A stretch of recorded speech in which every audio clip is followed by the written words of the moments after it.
All right, welcome to Halitics. I'm Hal Ginsberg. So glad to have Arlen with us. And for some reason, we are live, Arlen. We're going out there. But for some reason, my little countdown timer wasn't working, which is very frustrating to me. Anyway, how are you today? I'm doing fine. It certainly feels colder than it usually does around this time of year in Monterey. But, thank goodness we got heat inside the house. I don't see you, Hal, though. I see myself. Oh, let me start my virtual camera. There you go. Yeah, I had, because I rebooted the system. Again, I don't know, Arlen. Seems like we have more tech issues when you're on. I think it's just because it's another ball I've got to keep juggling in the air, which is always a bit of a magic act just to have this thing work at all. But it does say live, so that's the good news. And I do see the levels bouncing up and down, so we can live without the music intro or the countdown timer. I do think the slide deck will work. Hopefully so will the video, because we have some videos and we have the slide deck. Before we get to it, though, I was really intrigued. I was, when you came on this morning, or for you it's the morning, for me it's the afternoon, I did hear the dulcet tones of Mika Brzezinski. Actually, they're not really dulcet. She doesn't have such a great voice, I have to be honest with you. But you're still listening to Morning Joe, or was this like the first time in a while? Well, on Mondays I like to listen to them just to see what they're talking about, what's going on in the news. And, they're pretty much mainstream, middle of the road. So I get a pretty good idea of what's going on and what people are talking about by listening to them.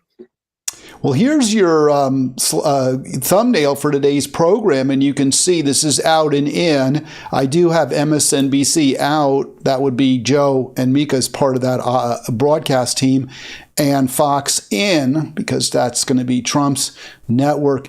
But they did go down to Mar-a-Lago, the hosts of Morning Joe. What was your reaction to that? Got a lot of very controversial. A lot of people criticizing them for doing that.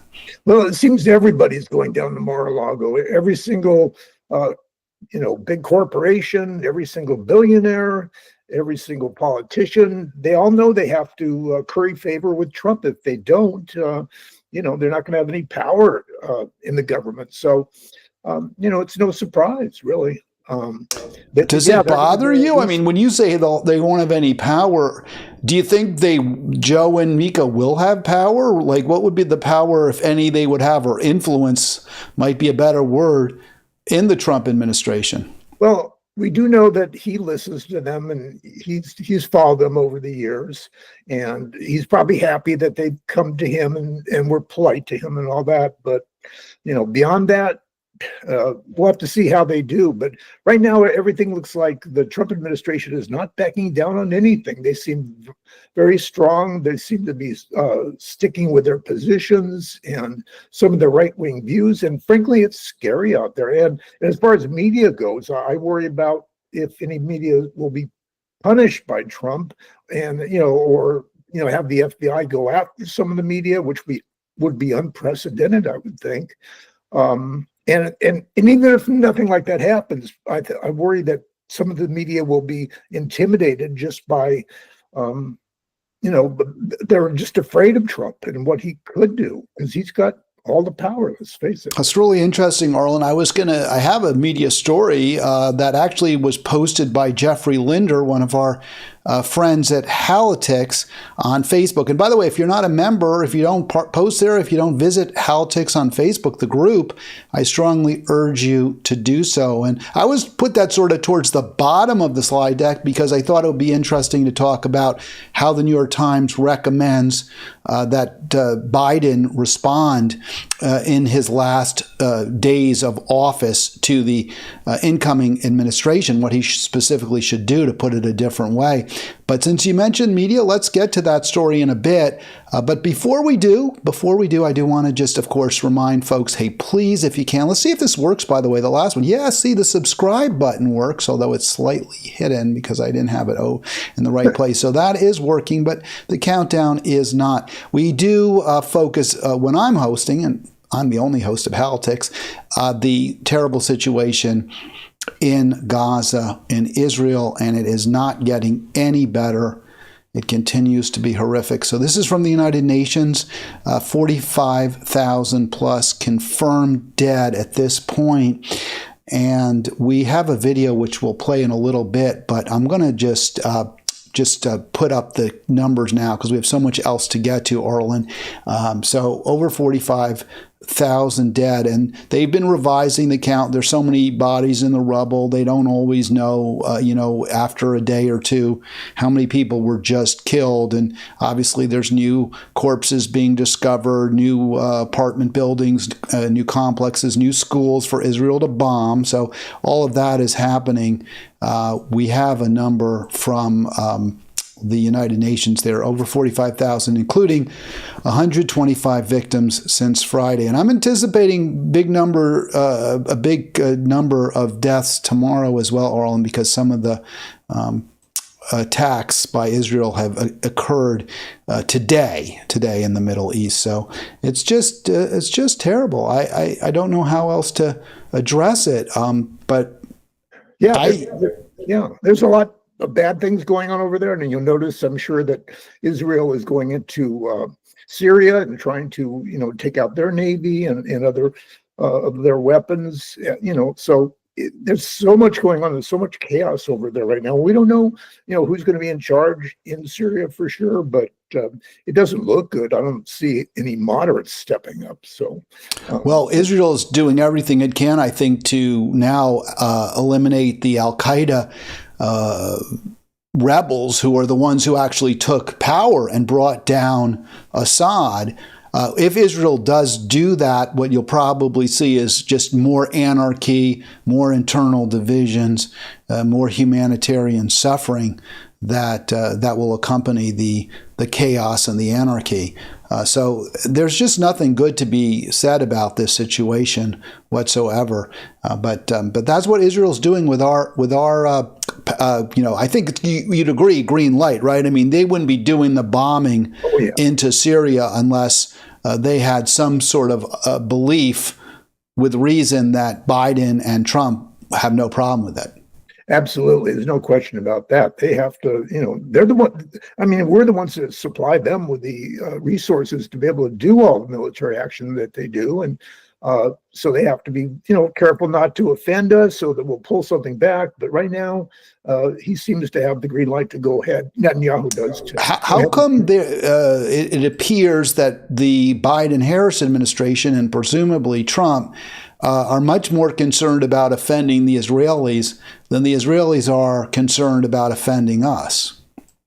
Yeah, it does seem that way, doesn't it?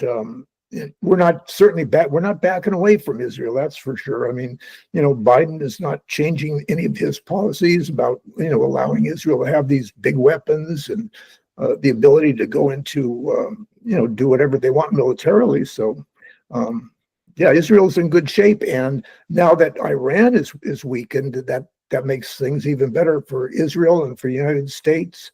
I don't know. Is it better for the United States or is it worse? Does it make us even more immoral, more complicit in Israel's crimes and our crimes for that matter? Well, that's one aspect, but you got to look at the whole picture. And, U.S. and Israel are happy. I think that, Iran is weakened, that Russia's weakened, that they've got. I'm not happy. I'm not happy at all. I foresee hundreds of thousands, maybe more, millions dead, massive destabilization, humanitarian crisis, refugee crisis. So no, I'm not happy. Well, it's not a happy place in that part of the world, and there's a lot of uncertainty, a lot of chaos, and we just have to wait till it settles down. And we have to wait till Trump becomes president on January the 20th, and then maybe that some things will change then. I don't know. Well, we can hope. 240-242-5646 if you want to join us. We'll get into the Middle East in a little bit with Arlen, of course, friend of the show, Arlen Grossman. He blogs at thebigpicturereport.com. He is the thought leader Arlen, you mentioned the media, so let's start with this story again. This was posted at Halitics by Jeff, and Jeff had, I don't remember who unfriended whom first, but one of us unfriended the other, and that made it impossible for me to comment on his posts. But I have my little tricks. I created an alter ego, which I gave full administrative privileges to, so now I can comment on Jeff's posts, and he can't block me, so there is that.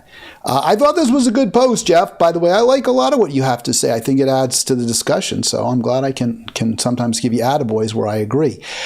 You mentioned the media.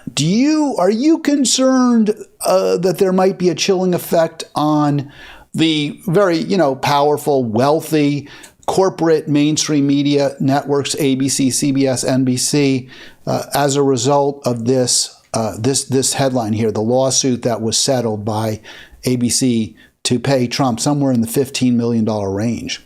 Yeah, and it seems like every single media corporation, anybody that has any clout in the media, is running over to Mar-a-Lago and giving Trump millions of dollars for the inauguration and trying to curry favor with him and not be put on his enemies list, because you got people like Kash Patel possibly getting in there and putting a stop to a lot of the media coverage. So the media is scared, and they're doing everything they can to make sure that Trump's not going to be terribly enough upset with them that he'll throw somebody in jail, or who knows what he'll do. Well, the media may be afraid for their own security, their safety, at least some reporters, maybe some executives. But I think what you're seeing here is just a lawsuit that was settled, right? I mean, it was a lawsuit that Trump brought against ABC. And I'm just wondering if you have a problem with the fact that he was able to wrangle somewhere in the $15 million range, according to the terms of the settlement, which are public.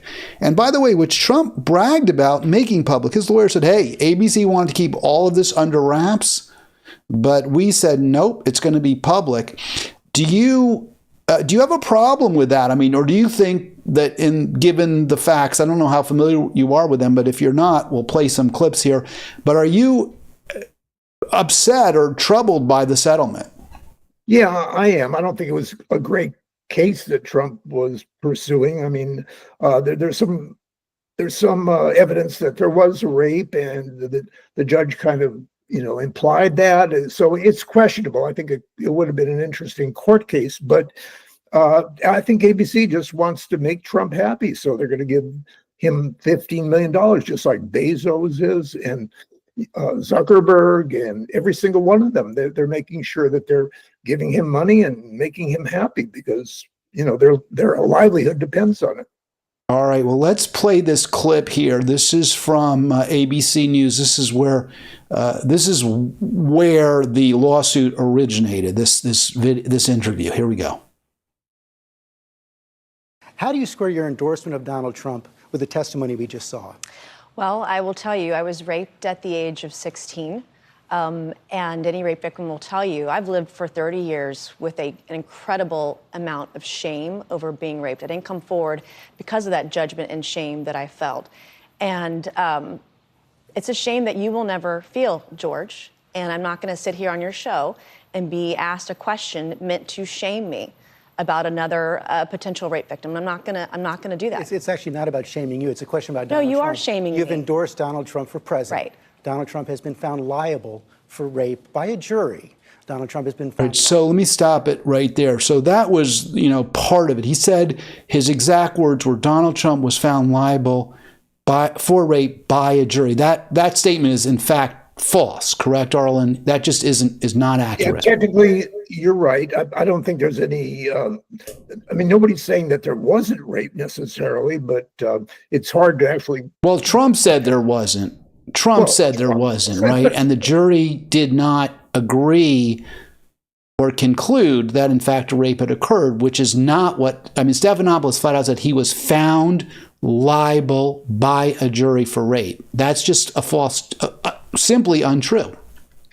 Like I said, I don't think that ABC had any intention of going to court with this. I think they would have been, they would have had a strong case. Donald Trump's a very large public figure, and there was evidence that he may have raped that woman, but but Arlen, let me just interrupt you again, because yes, there was. I mean, she said that, she testified it, so that was the only. There was only evidence that Trump raped Jean Carroll is her statement that he raped her. That was it. There was no other evidence. There was no corroborating or forensic evidence. I don't believe. Maybe she made statements to friends that something had happened. I don't recall the facts, but of course this was 20 plus years ago.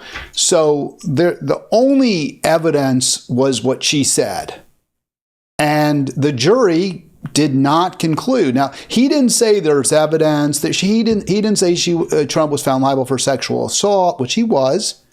He said the jury found him liable for rape. That's what he said. And that, I mean, it seems clear to me. I don't know why that there's even a debate. Stephanopoulos is lying. Let me play a little more of this. For defaming he said the wrong victim thing, of but that I don't rape think it's that by a clear. jury. Well, let me play it again, because he doubles down on his lie. Rape by a jury. Donald Trump has been found liable for defaming the victim of that rape by a jury. It's been affirmed by a judge. Let me stop it. Again, he was found liable for sexual assault, not for rape. He uses the term rape. Rape is a very, very provocative term. It excites the emotions. It gets people all angry and upset. This is a statement, it seems to me, that the media is using to try to discredit Trump. I think he was hurt by it. I remember when all this was being debated, and people would say over and over, he raped her, he was found guilty of rape, and that just wasn't true. Let me see if I can get this video to work a little better, because unfortunately, there seems to be, I guess it's too high quality. I got to reduce my playback quality, but that doesn't always work either. So we always have all sorts of problems, Arlen, which drive me crazy. But again, doesn't this reflect poor? I mean, it's bad journalistic practice. It's been affirmed by a judge. Made a mistake. It's not a criminal court case, number one. Number two, I live with shame. And you're asking me a question about my political choices, trying to shame me as a rape victim, and I find it disgusting. Why are you supporting someone? Isn't that a fair point, what she's making also?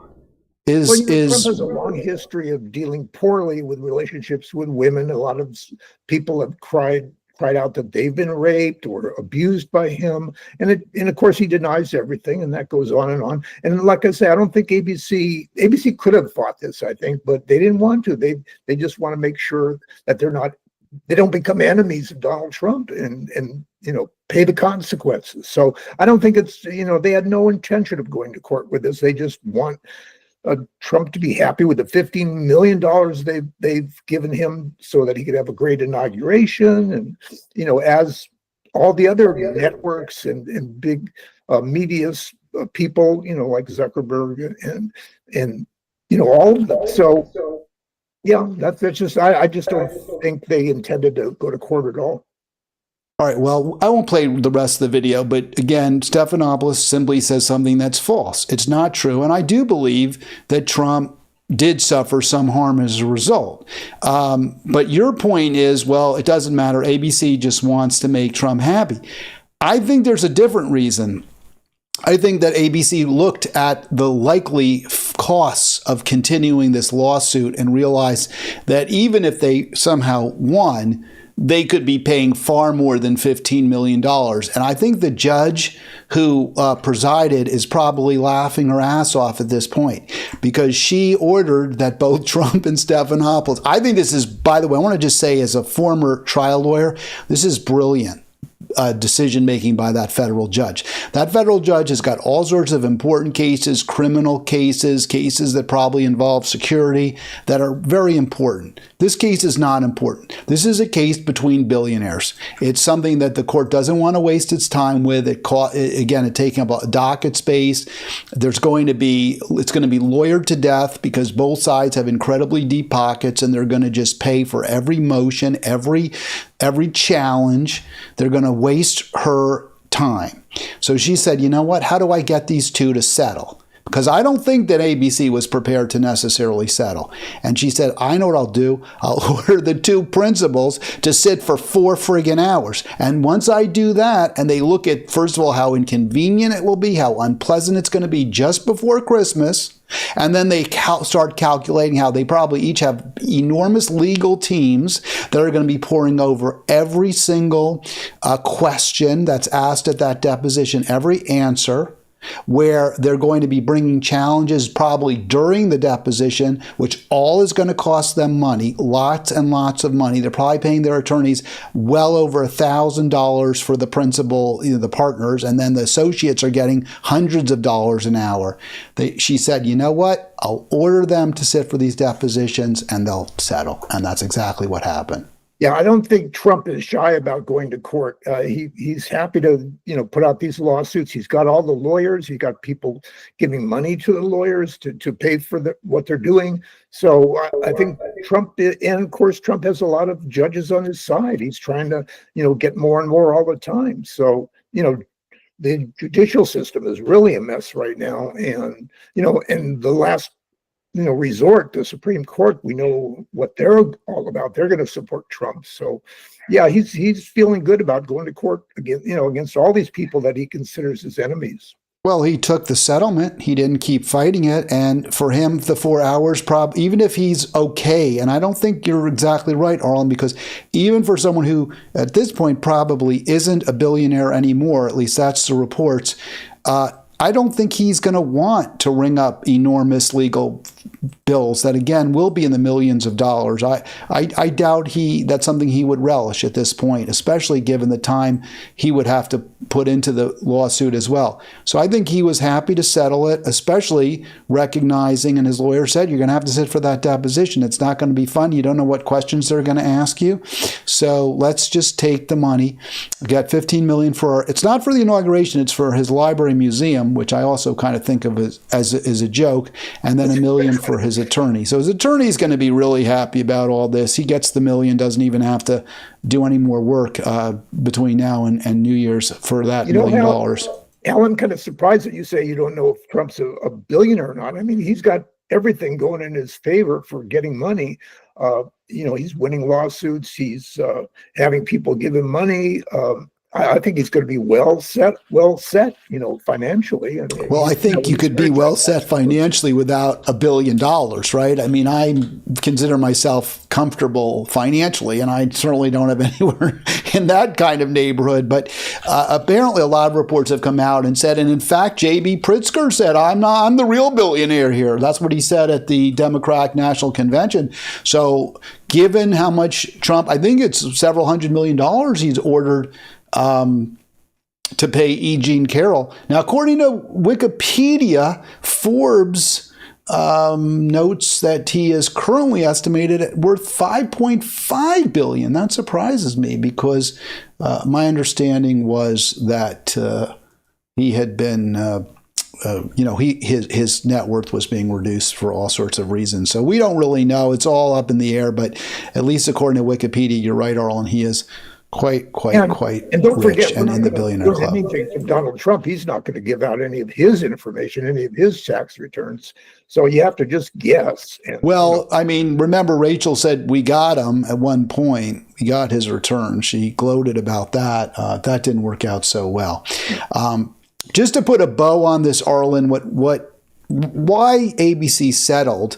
15 million, I guess, for them probably is chicken feed. But the legal fees could easily exceed that, I'm sure. But the bottom line is that, Stephanopoulos said he was found guilty of rape in the trial, and that just wasn't true. And that is why they settled. And I'm sure ABC wishes very much that Stephanopoulos hadn't said that. Because even if they're like, well, it's an investment in the Trump administration, it's an investment they would have preferred to make under very different circumstances, I'm sure. Yeah. The point is, I think for them and for every other media company, they have to, curry favor with Trump. If you get on his enemies list, he's got people that will go after you.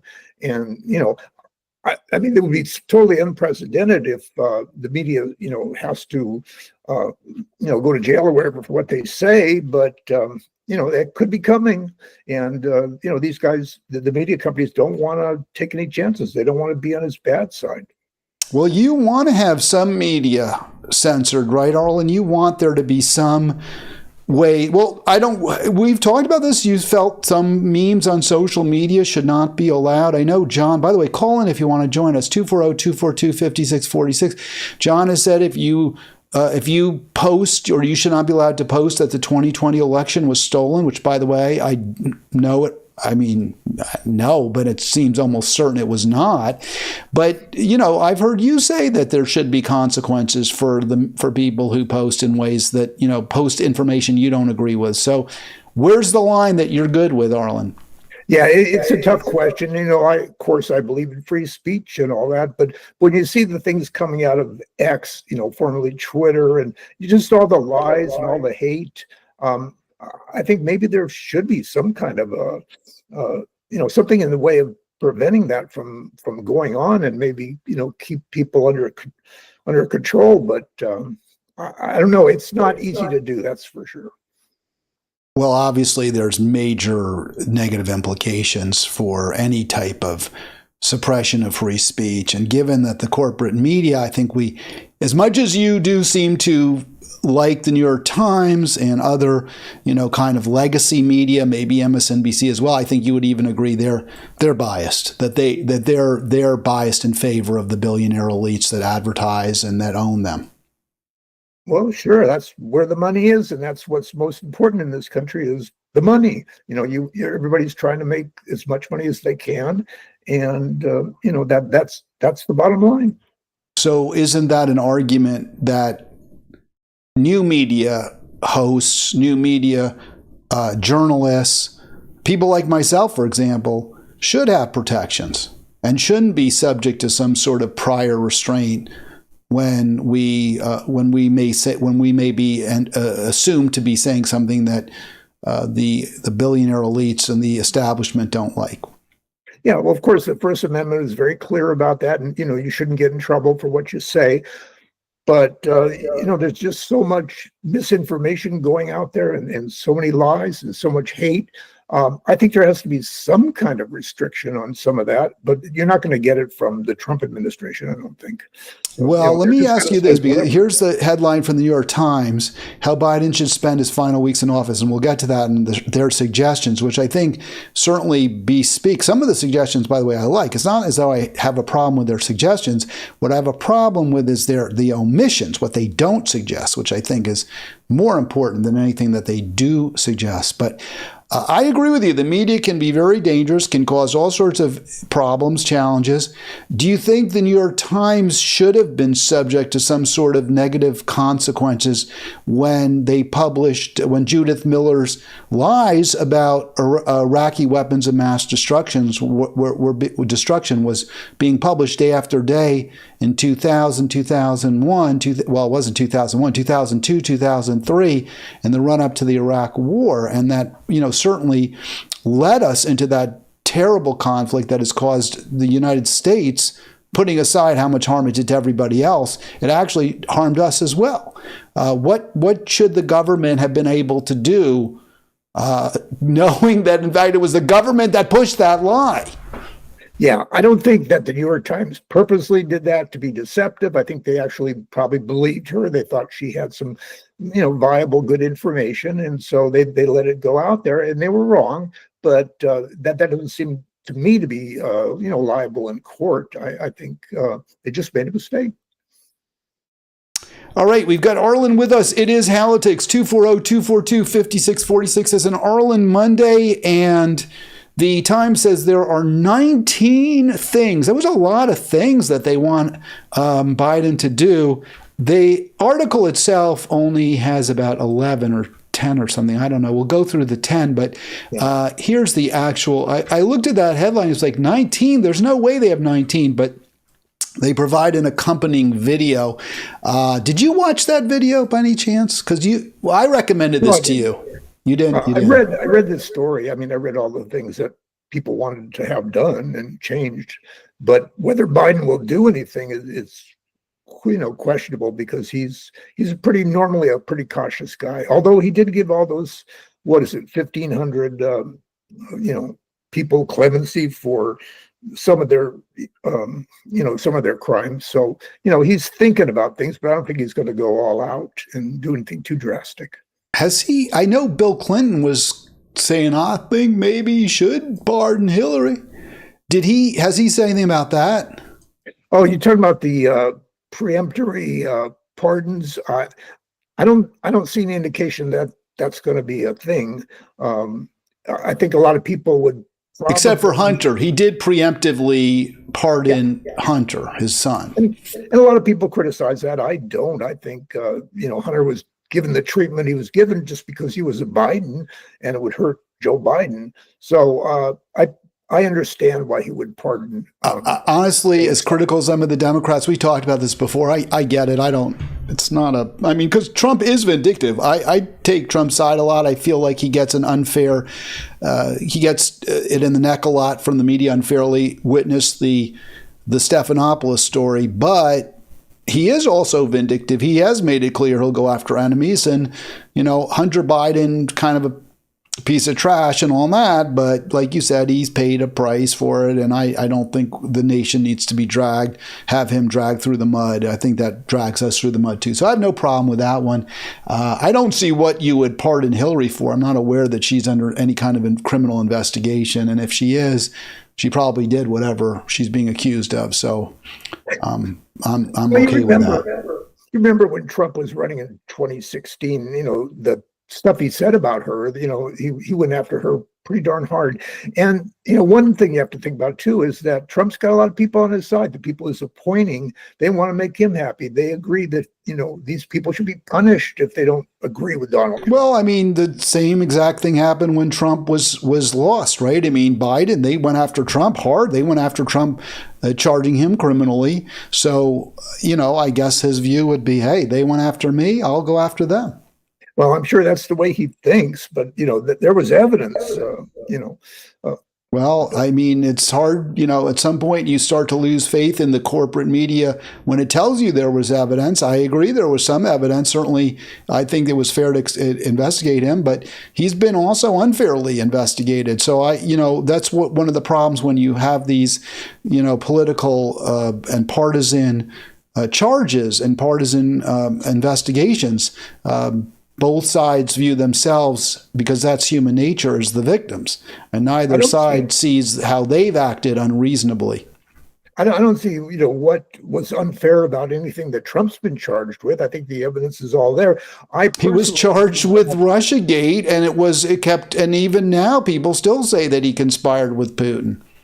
Well, I've told people over and over again that there's plenty of evidence that Russia, did quite a lot to try to get Trump elected in every single election. But that doesn't mean Trump had anything to do with it. Russia has the right to post on social media, just like we do. We're destabilizing regimes. Heck, we backed all sorts of illegal actions by Israel that has led directly to deaths and also regime change in Syria. So whatever Russia did is penny ante. It's picayune. It's a mere bag of shells. Compared to what the Biden-Harris administration has done, to what Hillary backed a coup in Honduras to overthrow a democratically elected social democrat and put in a military dictator, a military tyrant. Well, if they go after Hillary, they'd probably go after Biden too. And I think today there was some news about somebody backtracked about saying that Trump did all these things to get money and to enrich himself, and so that story is pretty much dead, I think. But people love to talk about it, and they'll say, yeah, it must be true. So there's just personally myself, I'm really upset with the court system, with justice system, because there were so many of these cases that were good ones against Trump, and he's getting away with all of them, at least so far. Whether it's in Georgia or whether it's the Mar-a-Lago classified information, which everybody can see, every single one of those court cases seem to be falling by the wayside, and I don't think that's right.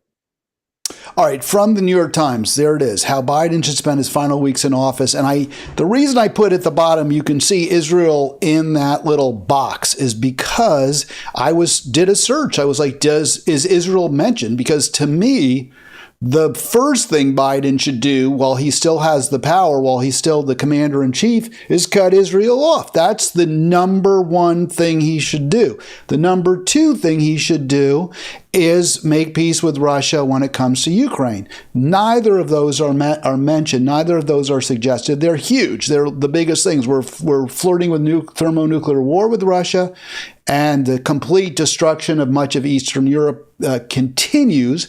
And obviously, we've talked about Israel plenty, but there's nothing about Israel. You look for Israel in there, it's not mentioned. I did a search for Palestine as well and for Gaza. None of them are mentioned. I'll just show, which to me is an enormous black mark against this article, that I can only take it so credibly if their 19 suggestions don't include anything about stopping the genocide or the proxy war with Russia, which, as David French points out, is incredibly costly. But I also looked for Ukraine, and you can see it's mentioned once. That's in Protect Immigrants by Andrea, Andrea, I don't know how she pronounces it, Andrea Flores. But she mentions it in the context of extending protections to Nicaraguans and Venezuelans living in the United States.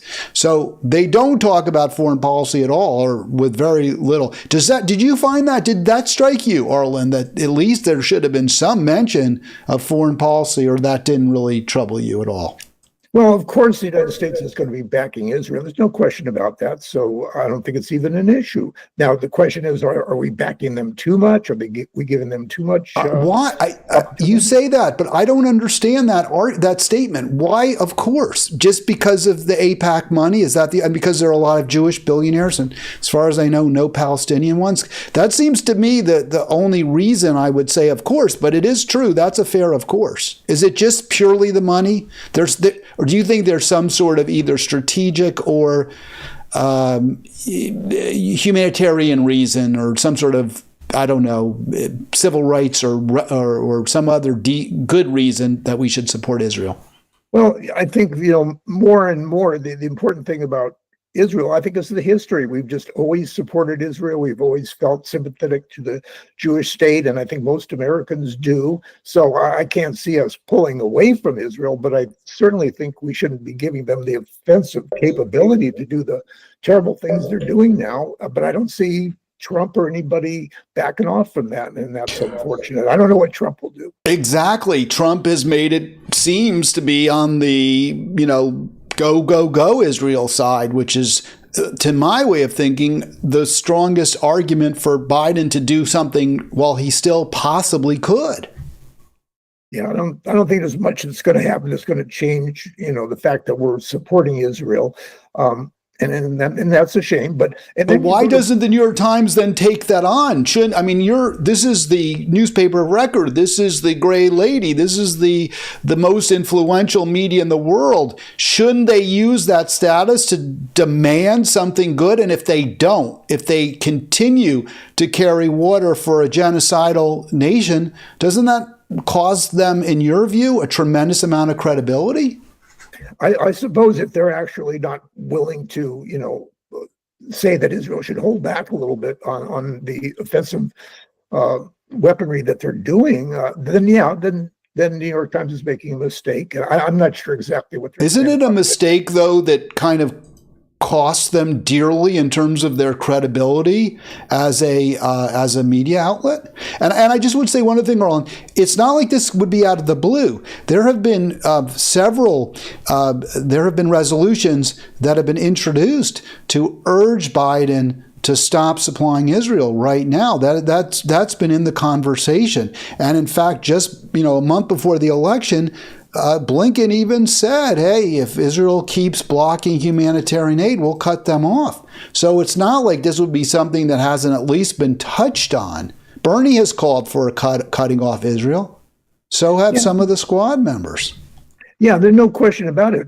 People are uncomfortable with it, but we saw in the election, Kamala was not willing to take that step that says, hey, we're going to cut Israel off.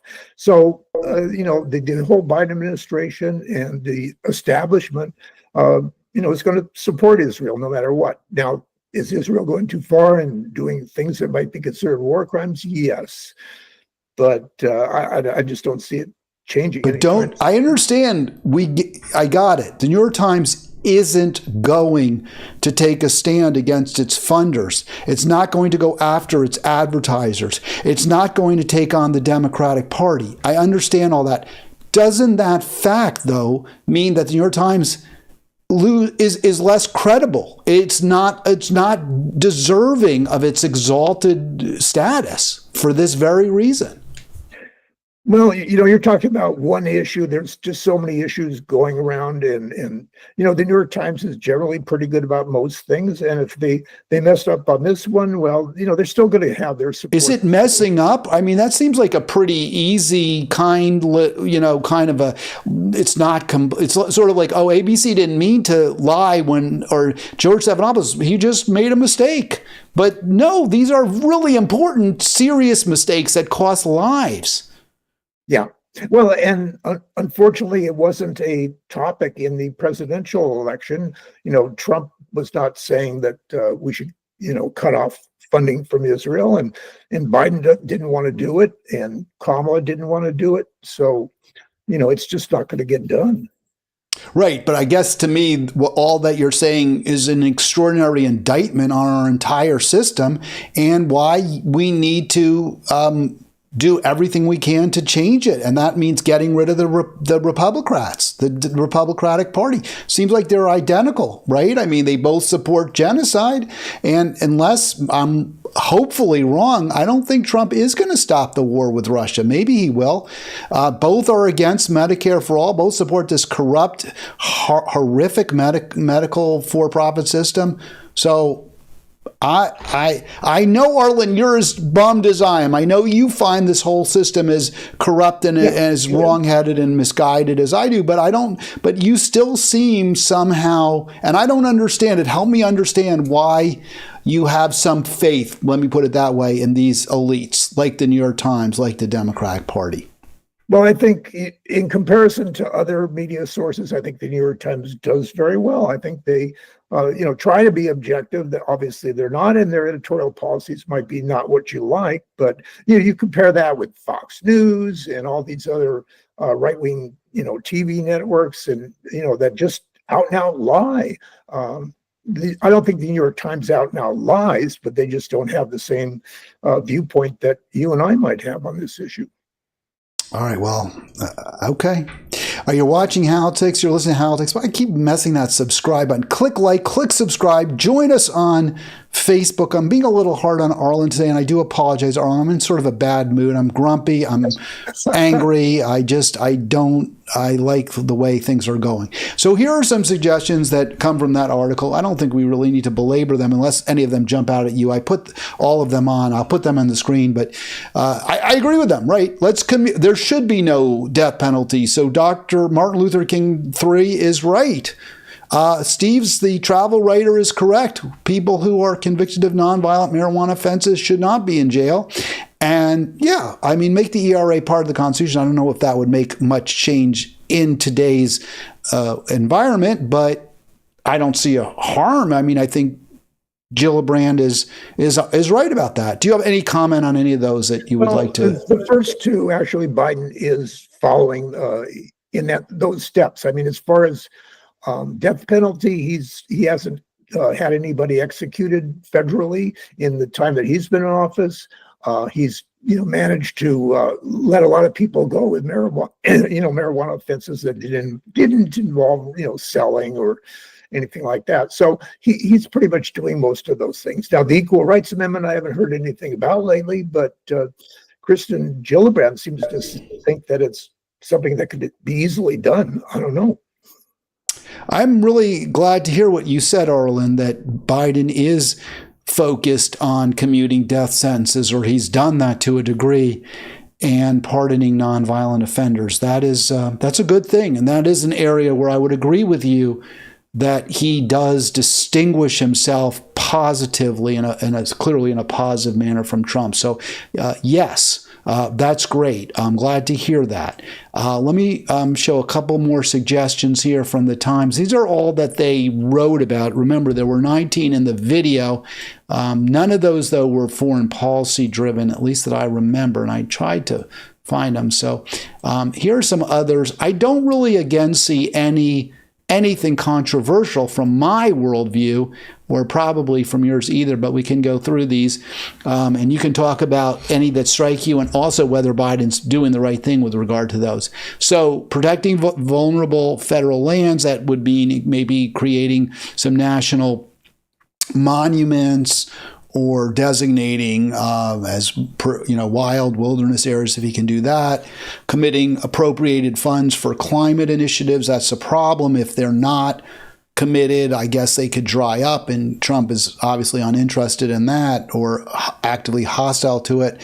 Help people struggling with federal debt. I read that, Arlen, by Rhiannon Liebenthal. I just didn't really understand the legalities, because I know they've tried and had the courts wrongly, certainly in my view, stop them from forgiving some debt, and then strengthen access to abortion, which I think they should do. But do you have any? I think we agree on all of those, right? There's no argument.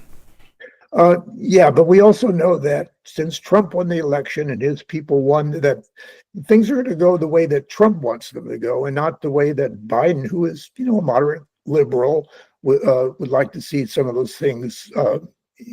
Getting climate initiatives and getting rid of student debt. The Democrats will be happy with that, but they didn't win the election. So right, but I think what the Times article is arguing is these are steps Biden, could take in the next few weeks before Trump is inaugurated. That's what the article is pushing for.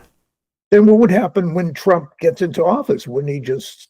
He can reverse some of them. Some are more difficult. I think when the president has the right to designate, for example, national monuments, and I don't think a subsequent president can reverse that decision absent a congressional act.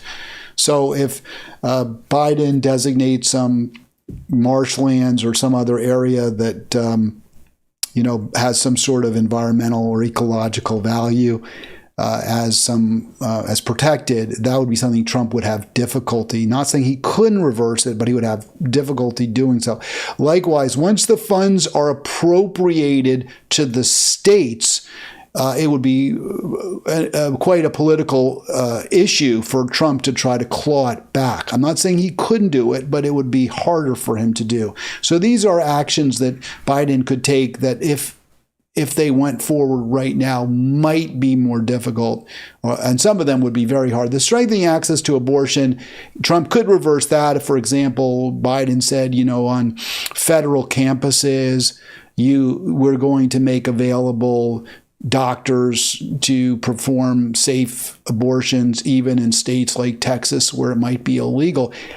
That's something that Trump could easily, it's true, reverse, but the authors there argued he might not, because he might run afoul of some activists and other, because choice is popular, and he wouldn't want to perhaps alienate some of his Republican base that believes in choice. So I don't know how much I agree with that one, but it is true the first two would be tough for him to reverse, and the student debt issue, likewise, if Biden signed some order that said, I'm going to forgive debt of this amount, I don't know how legal that would be. That would be under legal challenge. But again, Trump probably or possibly wouldn't want to come out as going after, impoverished or working class debtors, some of whom are in their are already seniors. I'll tell you what scares me the most, Hal, is will Donald Trump actually be on board with what the judicial system decides or what the law decides, or will he just do whatever he wants to do, knowing that the Supreme Court has given him enormous power to do whatever he wants to do. So I'm not sure how much he would be restricted by what the courts say or what the laws say. I think, if he wants to go after to fight those things, he's got plenty of people on his side, certainly in the Justice Department. I mean, again, a lot of it is the political cost, right? The time, the energy, the benefits that might come from reversing a Biden decision to, from his perspective, whether it's worth the game. So we don't know. These are just various suggestions that I thought were intriguing in the New York Times. Again, I was most upset by the omissions, the fact that the biggest challenges we face, absent the climate catastrophe, which is mentioned, the foreign policy debacles of the Biden administration are completely ignored, and I had a huge problem with that. You mentioned the rule of law, and that is addressed, that Trump seems to have no respect whatsoever for it. That is addressed. Michael Waldman, who's a lawyer, he recommends in this article that the Biden administration released various internal memos that have guided the Justice Department in its prosecutions and its decision making. And he believes that some of those memos may have concluded that mass deportations are illegal, that you cannot do what Trump is proposing to do at the border. And he is saying that this could limit what Trump would do in office. As he writes, this could make it harder for Trump to overwhelm the rule of law. You're shaking your head. No. I agree. I think it would have zero impact on Trump. Yeah, I don't think Trump cares at all what Biden has said, and he's going to do whatever he wants to do, and he's got all the people that he wants to nominate. They're going to go along with him.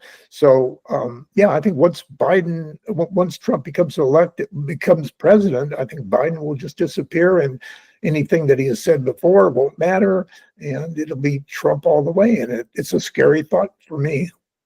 Right. Well, those Justice Department legal memos date back, some, according to Waldman, some back at least to the Obama and possibly George W. Bush years. So or H.W. Bush, W, right? Not H.W. The father was H.W. So they go back at least to the early 21st century, according to Waldman. So they wouldn't necessarily have been statements by Biden, but they haven't got the force of law. Justice Department legal guidance is not a court order. It's not a court decision. It's simply now, I'm not saying the Attorney General's opinion isn't important. It is. It's really, really important.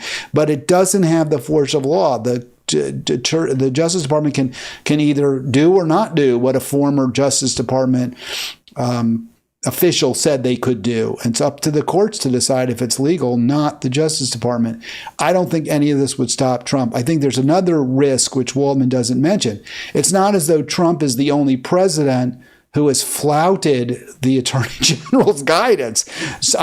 Although I know there was a lot of pressure in the Justice Department to authorize torture by the Cheney-Bush team, they may or may not have done that. And I'm sure there are a lot of internal memoranda that say you cannot torture people, and they did it anyway. I'm sure the FISA courts that Obama put in place, there have been opinions that those violate the Constitution, as indeed they do. I'm sure, obviously, much that Trump did violates the Constitution, and I'm sure the same goes for Biden. So he would be also putting himself in a bad spot.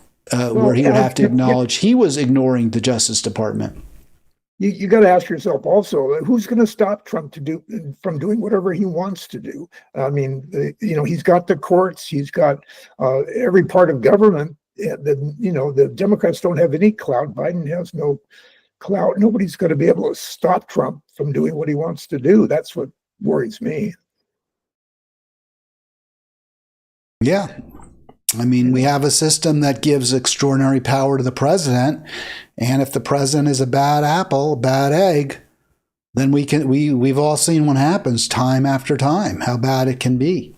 Yeah. All right, go ahead. I'm sorry. Yeah, I mean, Trump has been totally different than any other president, and he's totally in a different position than anybody has ever been in, and he, has plenty of reason to believe that he could do whatever he wants, whenever he wants, and to me, that's scary. Yeah, I don't think he's that much different in a lot of ways, and lots of other presidents have done terrible things, and I can't, We had a guest on a few weeks ago, Arlen. You would have disagreed with her completely. I can't remember her name now, which is terrible. She was so good, too. I really enjoyed her. She said that some are saying that Joe Biden could be the worst president ever when you look at what he's done in terms of Ukraine and Israel. And I think that's a fair point. No, not at all. I think Biden did the right thing with Ukraine. I think right now Ukraine is hurting real badly, but so is Russia. Russia has taken a heavy toll on, on their manpower, on their money and everything else. And, so I think. How is that good for us, though, to destabilize Russia and to see hundreds of thousands of dead Russians and Ukrainians? To see both countries close to bankruptcy, Ukraine particularly. I don't know how that's good for us. I mean, that seems to me that's a pretty powerful indictment of Biden also, that he failed to prevent a terrible war, or once it had started, he made it worse rather than trying to stop it. Well, he had something he felt he needed to do, and that was to stop Russia, because they're the country we have to be most worried about, and if Putin could go in and do whatever he wants to do to Ukraine, then that's not going to be good, and Putin will feel he has too much power and could go ahead and do even more attempts to take over other countries. So I think it's real important that Biden was willing to take on Putin, and so I don't see anything wrong with what he's done so far.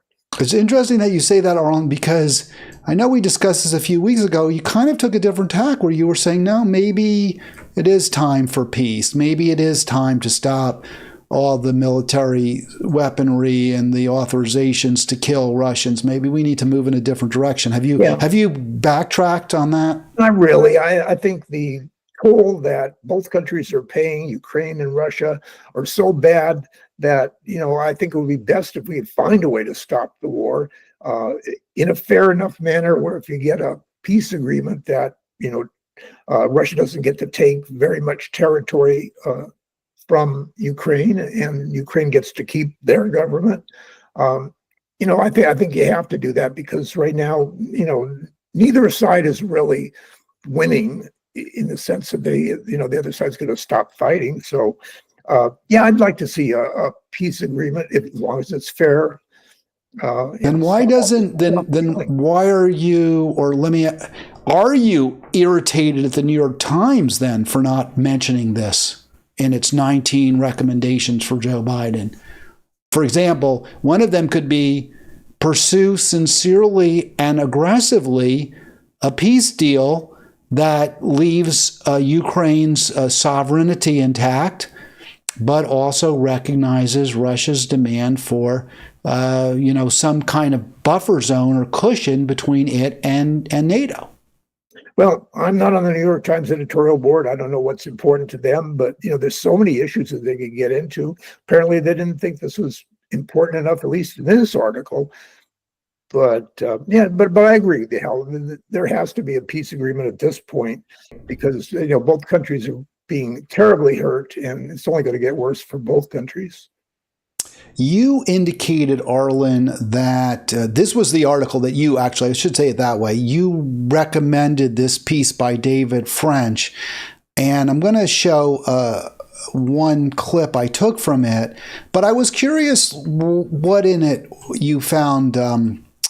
Why it struck you as something you want to discuss. Well, what did French say? Is there anything in particular that you thought, I'm with him there, or I can't believe he said that, I don't agree with that? Well, in his first paragraph, he said, the Iranian axis of resistance is in a state of collapse. So, that's different. Russia is facing an economic crisis. I mean, they couldn't do anything to prevent what went on in Syria. And he's and Russia's chewing through man and material in Ukraine at an unsustainable rate. So, these are just, bad situations that, that were different than what they were a while ago. So, things are changing quickly. And right now, Biden has, made sure that Trump is going to be in a position where he'll have some leverage because, about Ukraine and about, other countries. So anyway, there has been things that Biden has done well that have changed things for the better. Yeah, he seems to indicate. Well, I guess what French would say and you would say is one thing that Biden did well is supply Ukraine with many, many billions of dollars worth of weapons. Is that right? Yeah. He's kept Ukraine, being able to defend themselves, and that's important. He calls Trump lucky. He writes, this struck me. This is at the very beginning of the article, by the way. Allied courage and American support has inflicted serious losses on America's enemies. So you stated that before. That's not something I would view as a positive or a good thing. I view that as a bad thing. I think inflicting serious losses to me is just it's just whitewashing the fact that we've killed a lot of people. So I can't look at that as a positive. To me, a positive is Biden has pursued serious negotiations with world leaders and has gotten to, as we saw, say, even with Reagan in the 80s, has, entered into security agreements that have led to a safer world, or as Carter did at Camp David. And I know that accord has gotten a lot of criticism in recent years, but I view it as a win. It reduced the war. It ended the wars between Israel, Jordan, and Egypt. So this is all, to my way of thinking, just like through the looking glass, that this is what French views as a positive. Well, what French says is, in other words, throwing Putin a lifeline in Ukraine now would undermine American strategic interests across the world. So, we're just trying to keep things going for Ukraine so they could inflict problems for Russia. So, that Russia's one of our enemies or adversaries. And in Israel, with their offenses in with Hezbollah and all that, has made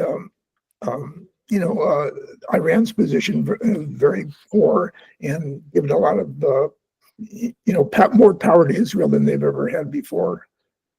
Well, is French arguing, because I looked through the piece and I didn't see that this did. I mean, I get French believes that making Russia weaker somehow helps us. Yeah. Is he arguing that he wants to see Putin deposed and the entire country collapse? Does he think that would even be better for us? Because I question that argument as well. Yeah, I think it has to do more with, keep Russia from doing more aggressive, tactics with other countries. And if we could keep, Russia bogged down in Ukraine, then that's a good thing for us. And, I think that's the main point here. Well, when you say it would be good for us, do you mean it would be good for the American public? Do you mean it would be good for the weapons manufacturers? Because when I think of us, what I mean is it will lead to a safer, secure world and an America where we have a reasonably well-fed citizenry with health care. I don't know how that's what French is talking about is going to lead us to that place. If Russia implodes, we could have a more dangerous world. Well, there's a lot of instability all over the world. We don't know what's going to be happening, but that's just something that we have to. You have to hope that at least Russia is controlled and doesn't have as much power as to do more to do more damage to other countries. Well, wouldn't the better way to control it be to talk to them, to have negotiations, to use the UN? I mean, Russia is really scared, by the way, of what happened in Syria. They are really worried about Islamic terrorism. That is something that is much greater risk for them, given how close they are to the Middle East physically, given the fact that Kazakhstan, one of their provinces, is, I believe, predominantly Muslim. They have to really worry about, and there have been terrorist attacks in Russia.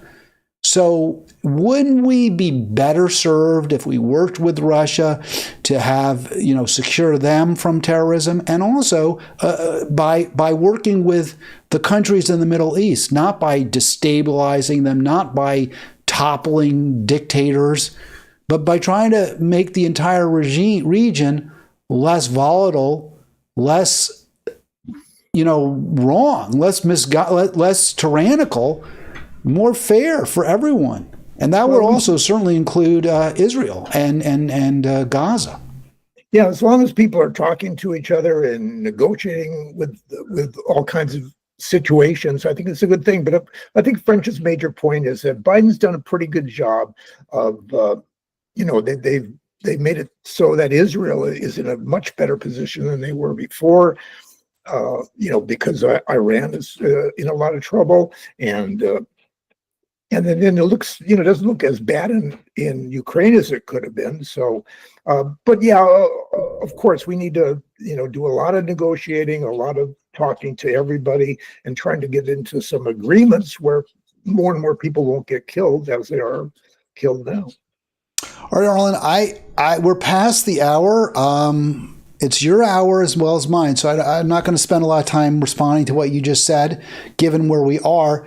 But are there any topics that you want to kind of go back and elucidate, or that we didn't talk about that you had in your mind before I let you go? One thing we didn't talk about was Trump's nominations. I mean, there's some really horrendous people, totally unqualified and with criminal backgrounds, and I don't know what's going to happen. A lot of the Republicans are backing down, and they're willing to agree with Trump. With the Senator Ernst, what was it, from Iowa? She's been, pressured to support, some of the candidates. So it's going to be interesting to see if the Senate will stand up to Trump on some of these really horrendous nominees. Well, Joni Ernst, as the Iowa senator, I had not heard that she had come out stating that she was troubled by some of the pressure she was receiving, but I'm not surprised.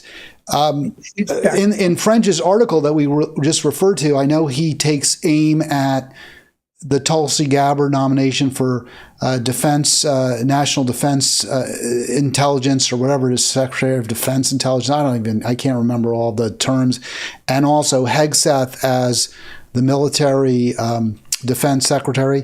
So are those what you're thinking of as the ones you have a problem with, particularly, Arlen?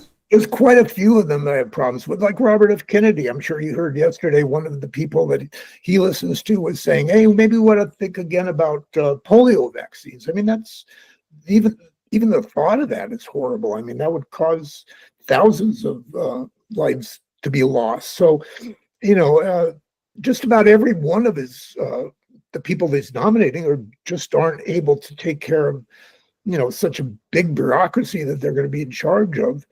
So I'm disappointed in those nominations, as are a lot of people. By the way, it's National Intelligence Director is the title of the office to which Tulsi Gabbard was nominated. So just to be clear, by the way, there are comments in the chat, Arlen. I didn't get a chance to look at them during the program. I should have. There's you have a defender, and you have a detractor as well.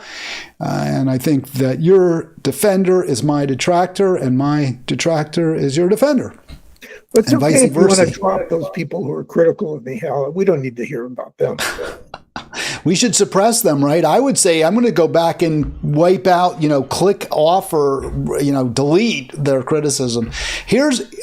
I hope you've noted, I don't know, you do post sometimes in Halitics, which I greatly appreciate. Before we let you go, I hope you have noticed, or if you, I don't know that I hope you've noticed, but if you have noticed, I hope you have observed some consistency in the way I delete some comments and not others.